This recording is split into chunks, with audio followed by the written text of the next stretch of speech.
everyone. Today I'm sharing with you 19 backlist books that I want to read this year. So one of my goals for 2019 is to read more backlist books, and basically what backlist books means are any books that aren't being published in the current year. So any books that are not being published in 2019. So a lot of these books I have been published years earlier. I'd say anywhere from 2010 up. And then I have a whole stack of books that were just published last year that I did not get to. So I want to make this year more of an effort to, yes, read new releases, but also to read a ton of books that were published not in this current year. So I've decided to make a list of all 19 and put them in this cup, like kind of like a TBR jar, and every month I'm going to choose either 1 to 2 because I definitely can read all of these and read them that month, and I can switch them out. It's not going to be like a super strict system. I might put this in my TBR videos or not. I might just kind of just roll with it, but either way, these are not all the books on my TBR. There's actually a lot more, but these are 19 ones that are backlist that I really want to make a priority to read this year,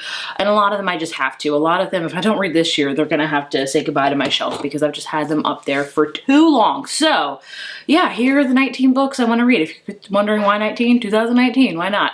But yeah, the first 2 should be no surprise because I've had these for years, haven't read them. I'm either going to read them this year or they're leaving. That's the rule I'm putting for myself. That's the only like strict rule is for these 2 books, and that is Carry On by Rainbow Rowell.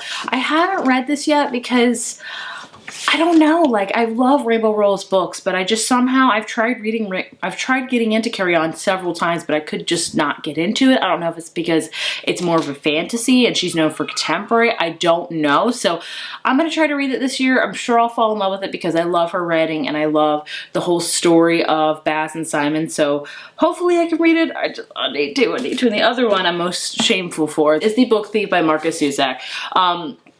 There's no explanation for this. I mean, I think the reason why I haven't read this is because it's long. I don't know if it's like super long. I mean, it's not even 600 pages, so that's not like super long for me, but I know it's going to really destroy me, but I've read books this past year that have destroyed me. So these 2 I'm just putting at the forefront. Like these 2 have to be read at some point during this year. Like it's going to be a necessity for me. As far as the rest of them go, I have made 2 piles, one for like really backlist books that were published either, like I said, from, I want to say this list starts from like 2015 and up, so not like super backlist, but backlist enough. Basically what backlist means are like, you know, books that don't get enough attention. Like new releases get all the attention. Backlist books kind of don't. And I'm gonna read these books to give them attention. So that's the first stack I'm gonna share with you are really backlist books. The first one is The Smell of Other People's Houses by Bonnie Sue Hitchcock. This is a gift from a friend. This is a short story collection. It's not even 200 pages. So I'm planning to read this month just sporadically because it's so short. I think it's got like 4 short stories in it. It's about this like Alaska, I don't know, but yeah, this one's been out for, I want to say several years or so, but I want to read it. Then I have one that I know of for sure I'll be reading very soon, and that is Forever Interrupted by Taylor Jenkins Reid. This is the only Taylor Jenkins Reid book I have not yet read other than her newest novel coming out in a couple months. So I want to read this, read her newest novel, and do a whole author video on her, which I cannot wait to do. I've never been so excited to do an author video. I have The Atomical Shape of a Heart by Jen Bennett. I've read every single one of Jen Bennett's books other than this one. I think it's her first one out and nobody ever talks about it. They only talk about Alex Approximately or Starry Eyes, but I want to read this one because it's just a cute YA contemporary book, which there's no excuse for me not to have read by now. All of these are. Just title this video, There's No Excuses Why I Haven't Read These Books, Heather, and me saying, I know.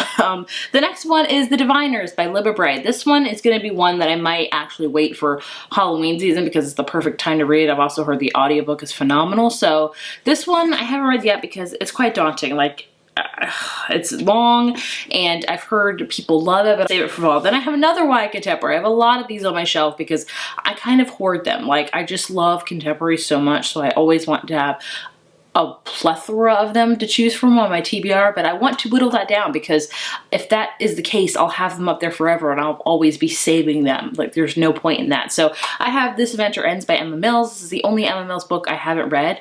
I think, yeah, I've really come to like this author, and it's just an adorable YA contemporary. I have a chick lit book, One Day by David Nichols. This one I definitely plan to read. A lot of these books I want to say I'm reading in February, but that would be like the forever long TBR. But this one is about these two people and their lives spanning one day or something like of that matter, I think. I don't know. But this one is like a rom-com, but very sad one. I've heard amazing things about it. This one is quite old as well. I want to say this came out, I don't even know when this one came out. It came out in 2009, which is quite, like, I know that's like not that far away, but for on my TBR, I really keep up to date for the most part with the books. So I have also Finding Audrey by Sophie Kinsella. This is her YA book. I haven't read this yet because if I'm honest, I haven't heard amazing things about it. So I've just been kind of steering away from it, but I love Sophie Kinsella, so I just need to buckle down and read it. Then my last one in the stack for like couple years old of Backlist books is The Gentleman's Guide to Vice and Virtue by Mackenzie Lee. This one I even said I thought I was going to give a 5 out of 5 on my 5-star predictions. I still haven't read it, so that's the main reason I want to read it, is to see if it'll be a 5 out of 5, because who knows, like, I feel like that video, I've read some books that were definitely 5 stars and some that were not even close to being 5 stars, so yeah.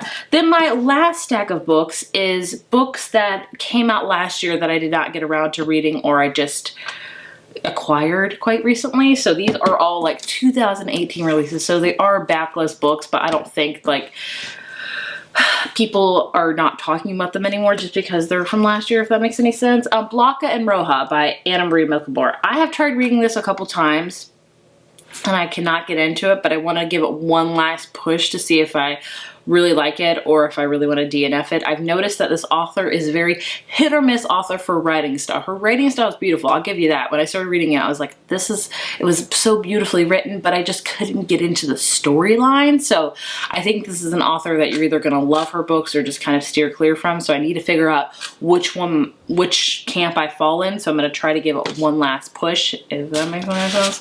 Then I have Heartland by Kimberly Stewart. This is an adult chick lit book. Again, like I said, a lot of these are contemporaries I've just been hoarding on my shelf. This is one of them. It's like the plot of Sweet Home Alabama, so I should love it. Speaking of chick lit, Good Luck Charm by Helena Hunting. This is I don't even know anything about this other than it's like a cute chick lit book, which again, I keep on my shelf because I'm horrible. Hello. Girls, A Paper and Fire by Natasha, I cannot pronounce this last name. I have heard amazing things about this YA fantasy. If you've noticed on this pile too, there's not a lot of YA fantasy books because I've just kind of, it's been a real miss year for me for YA fantasy. I read only 17 of YA fantasies, and even out of a lot of those, I didn't like a lot of them. So I think I might be either growing out of the genre or just being insanely picky about what I like. I don't know, but I've heard really good things about this one, and I still want to keep relevant within the YA fantasy genre because I do enjoy some of the YA fantasy books that are out there, but just not a lot of them. So I've heard amazing things about this one. I want to read this one. That's one of the only ones I put on there because I think I will enjoy it. I have Dry by Neil Shusterman. This is one that I meant to get to in November, didn't have time to, maybe December actually, didn't have time to, need to remedy that because I love Neil Shusterman's books. Summer of Salt by Katrina Leno. I'm saving this for summer, clearly because of the title and the cover. I have The Intermission. This chick lit literary fiction about a married couple that kind of like takes a year of separation or something of that matter. This is the last one, Spark of Life by Jodi Picoult. I meant to read this in November and December, still have not gotten around to it. Definitely plan to get around to it in 2019. So those are 19 books, Backlist books in particular, that I really want to read in 2019 because honestly, if I take these all off my TBR shelf looks far more manageable and much more like non-stressful. So my plan is, like I said, to take 1 or 2 because I don't need too many to read all these. Like I don't even have to read, I have to read more than 1 a month, but not like 2 every month in order to read them all. I don't know, math, what is that? So yeah, I already have 2 that I've selected for January, so maybe I'll pull from this every single TBR video. We'll have to wait and see, but I don't know if you guys are also interested in reading more Backlist books. I would love to hear because I know a ton of people love Backlist books because not all new releases are readily available at the library because I know there are a ton of library readers out there, which is awesome, or people are just interested more in books that were previously published and not so much new releases. So yeah, that's my focus for this year, is to read a lot more Backlist books because I love them. I found some of my favorite reads ever on Backlist books, so I want to keep doing that. So yeah, here's to hoping I will read all 19 of these. I will do a check-in probably at the end of the year to see if I read them all or which ones I DNF, because I'm sure, honestly, I'll DNF some because I'm trying to be better about DNFing. Like, it's okay to DNF a book. There's no shame in that as well. So at the end of the year, I plan to do a check-in to let you know, but I'm pretty sure I could read at least half, if not all of them. I wouldn't say I'm going to give myself probably like 3 to 4. Maybe I'll DNF. Who knows? But yeah, I hope you guys enjoyed this video. It was kind of chaotic, but I hope that's okay. And I'll see you guys in the next one. Bye.